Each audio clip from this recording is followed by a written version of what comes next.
lo qual queda demonstrado que tem interesse grande da parte de salário mínimo, que também ser subir para chegar na mesmo de salário bastante mínimo, que tem gap agora aqui. O gap vai existir para roupa tempo acaba.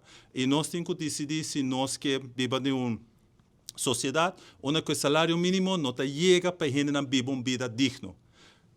Claro que tem consequência para esse, então esse não se vai estudar, mas se vai work bom, que consequência vai estar riba comércio, for alle companhia mediano, chiquito, o impacto está mais grande que, por exemplo, um hotel grande.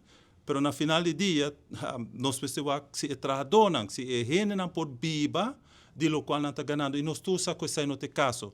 A maioria da gente tem 2 trabalhos, tem um side job, estão com também de estrangeria, ou viver estrangeiro não tem até 3 trabalhos.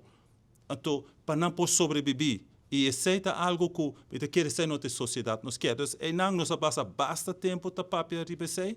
Então, isso é que quer também trabalhar sua importância. E nós quer abrir tempo. Então, stop de papel, it's time to do. Abrir tempo para nós fazer.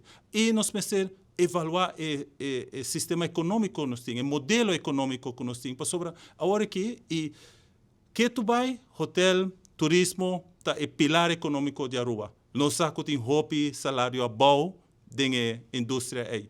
Nós precisamos de outro pilar econômico, por exemplo, refineria, por exemplo, tecnologia, por exemplo, whatever onde o nível de salário e conhecimento técnico está mais alto, que você ajuda com aspecto aqui. Nós não podemos seguir com o modelo econômico que nós temos, que está criar trabalho com o salário não é bom. Nos turismo quer expandir, que nós quer expandir com o salário não é bom. Não, haverá tempo, verdade, para nós fazer um cambio. Nossa papia roupa, na rua nossa bom de papia, mas haverá tempo para nós actuar.